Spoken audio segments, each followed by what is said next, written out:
आपका टैक्स मंत्रा में मैं हूं आपके साथ पूजा त्रिपाठी। और आज के इस खास शो में हम त्योहारी सीजन पर ही फोकस कर रहे हैं। देखिए, त्योहार का टाइम है और सबसे पहले तो आप सभी को दिवाली की ढेर सारी शुभकामनाएं ईटी नाउ स्वदेश की टीम की तरफ से, और साथ ही साथ नए साल की भी ढेर सारी शुभकामनाएं।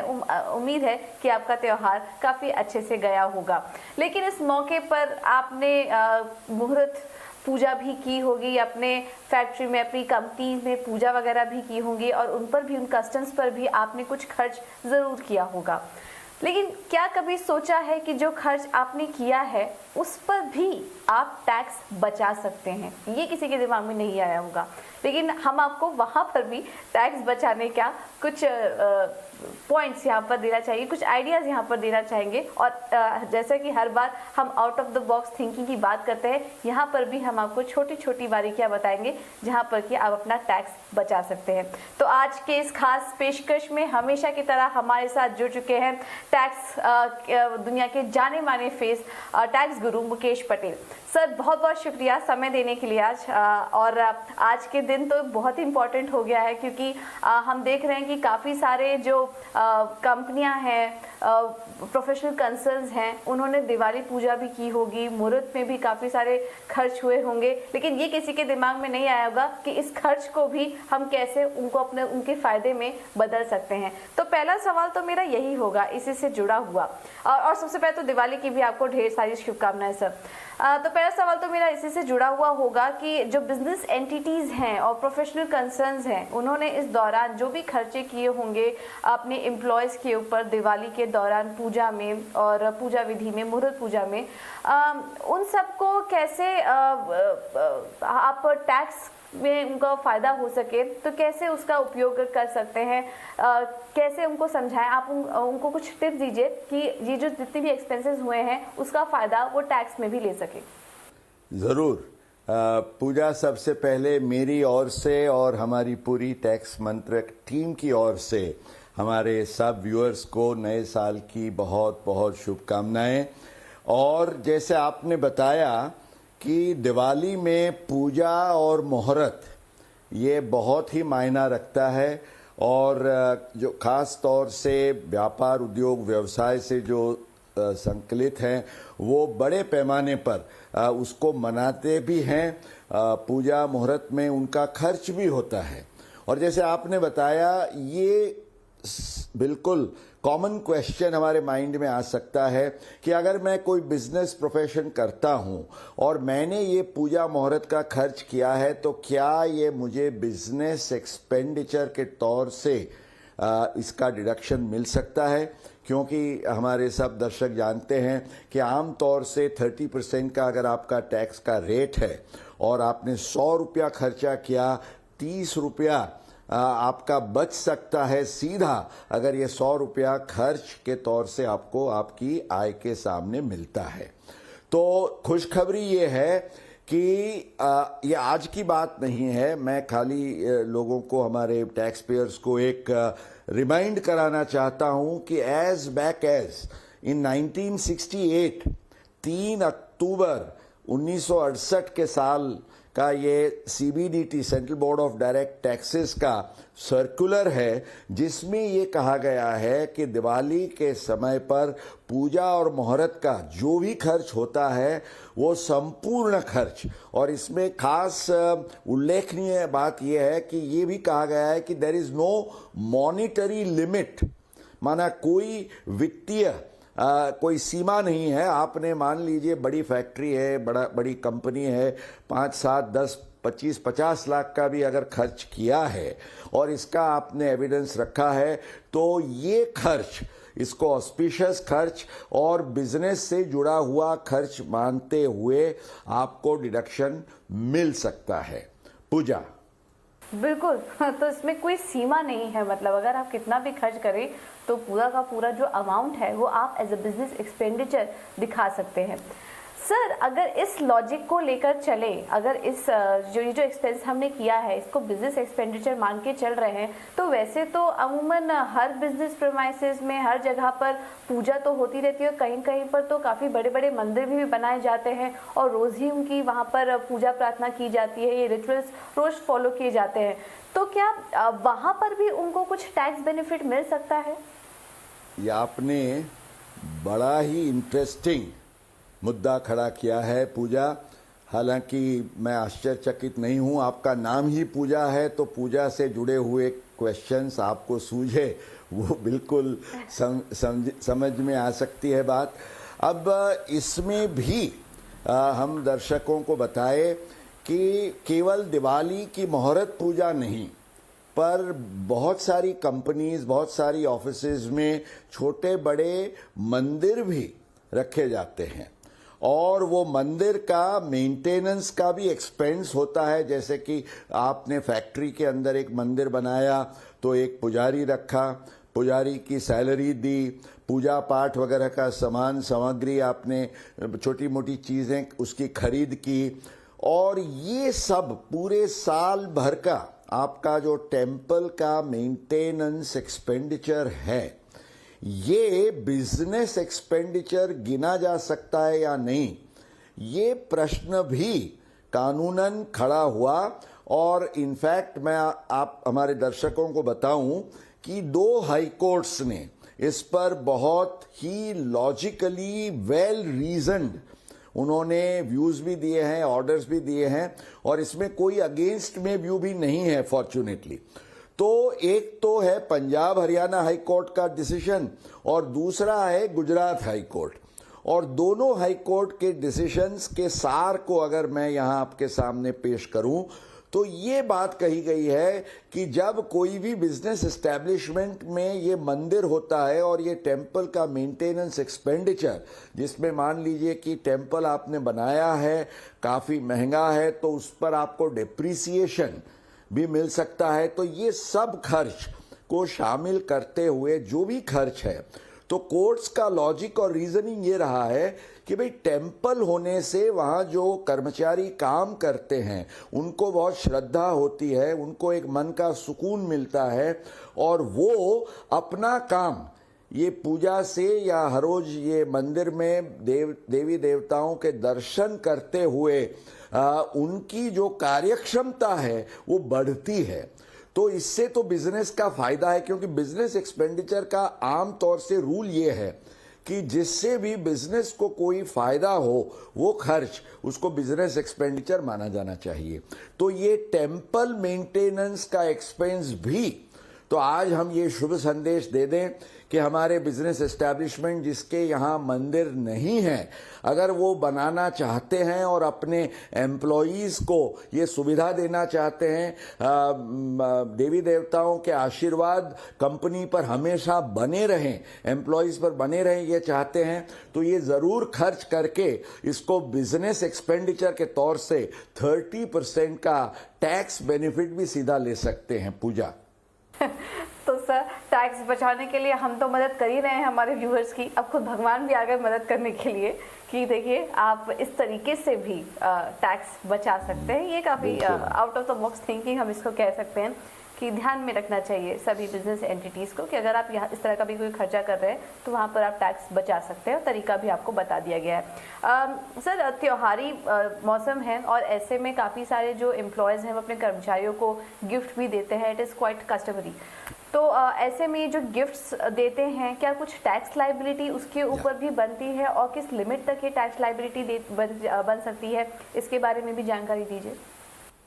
जी पूजा, ये भी बहुत रोचक सवाल आपने खड़ा किया है। It's a very interesting and important issue, क्योंकि आम तौर से जो भी एम्प्लॉयर है अपने एम्प्लॉयज़ को एक सीटीसी बना के देता है पैकेज, और कहते हैं कि भाई आप डिसाइड करो आपको किस तरीके से इसमें टैक्सेबल और टैक्स फ्री सैलरी और परक्विजिट्स का ब्रेकअप करना है।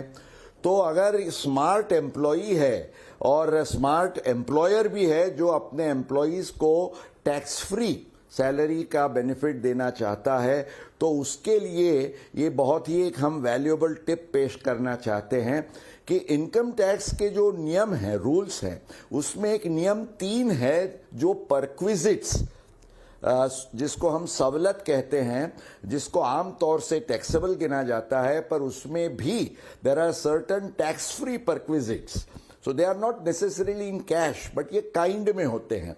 तो इसके लिए जो नियम बने हैं उसमें एक प्रावधान ये है कि अगर 5,000 से कम मूल्य की गिफ्ट इन काइंड या तो कोई टोकन या वाउचर भी अगर एम्प्लॉयर अपने एम्प्लॉई को देता है, यहां ख्याल में रखने वाली बात यह है कि 5,000 कैश नहीं देना है, 5,000 चेक नहीं देना है, ये 5,000 की एक्चुअल गिफ्ट दीजिए। या तो आप एम्प्लॉई को चॉइस की सुविधा रहे इसके लिए आप उसको गिफ्ट वाउचर या जिसको हम गिफ्ट चेक या टोकन कहते हैं वो दे सकते हैं, और ये 5,000 के अंदर है, 4,999 तक के मूल्य के अंदर।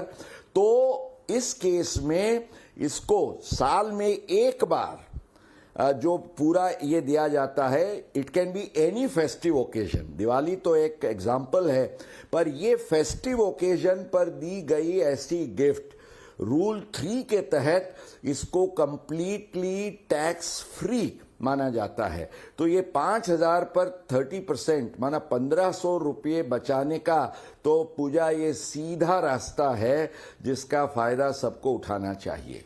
तो कोई गिफ्ट भी अगर आप दे रहे हैं, अगर एम्प्लॉयर अपने कर्मचारियों को दे रहा है तो ये नियम भी लागू होते हैं और एक तरह से गुरु मंत्र है आपके लिए, तो इस पर ध्यान दीजिए।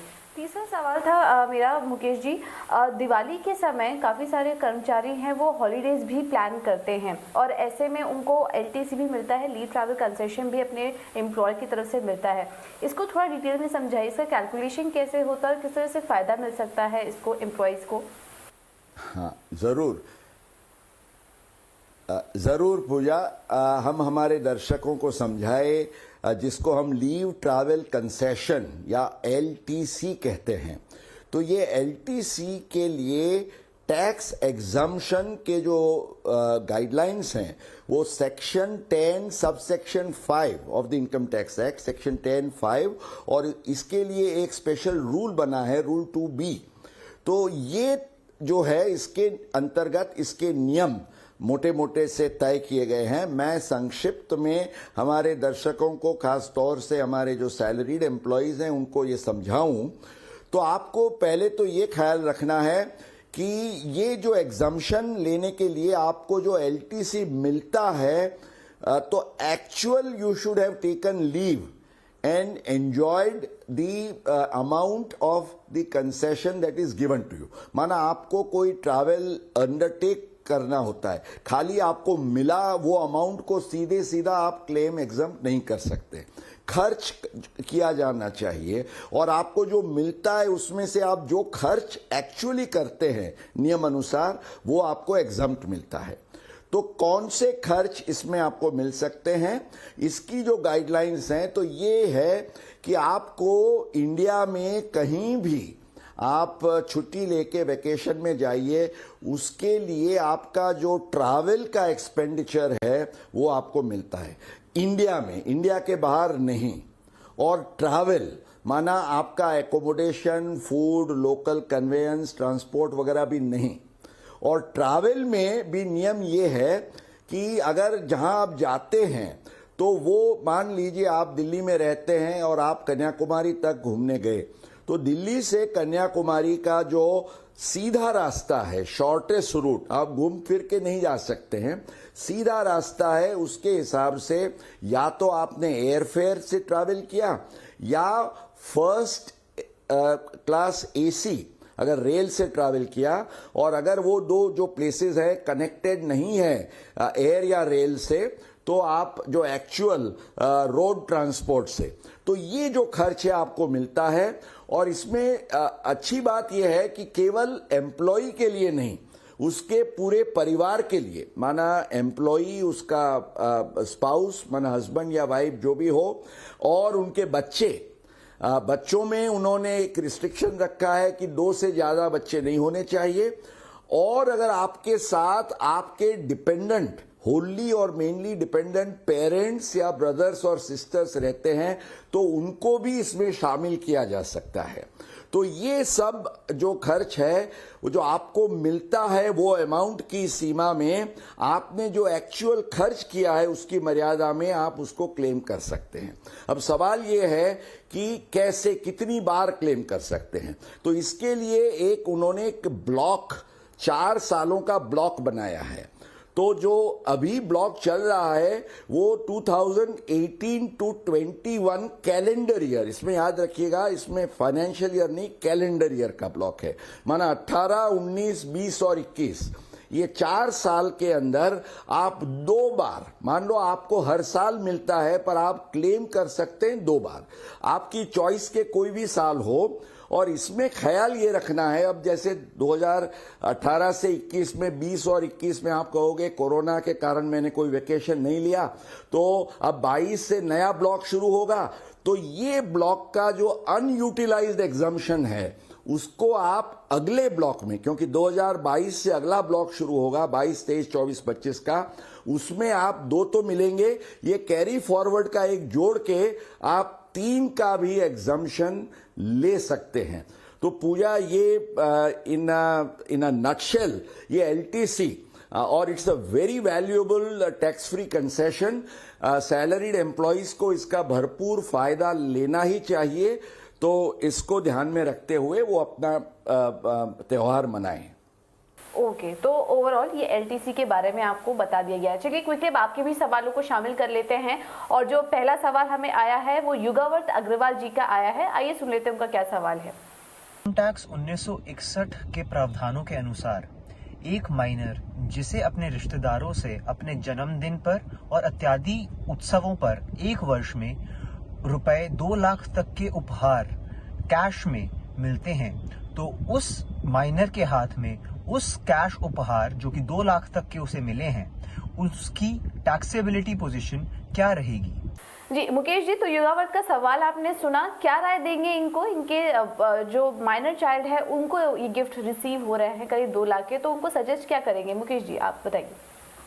जी अभी पूजा इसमें हमें 2 बातें ख्याल रखनी है। एक तो मैं हमारे व्यूअर्स को खास तौर से शुक्रिया भी अदा करूंगा कि गिफ्ट्स पर हमारा जो विशेष एपिसोड था उपहार आयोजन पर, तो उसको बहुत ही चाहना मिली और बहुत सारे व्यूअर्स के अप्रिसिएशन और ऐसे क्वेश्चंस भी आए हैं।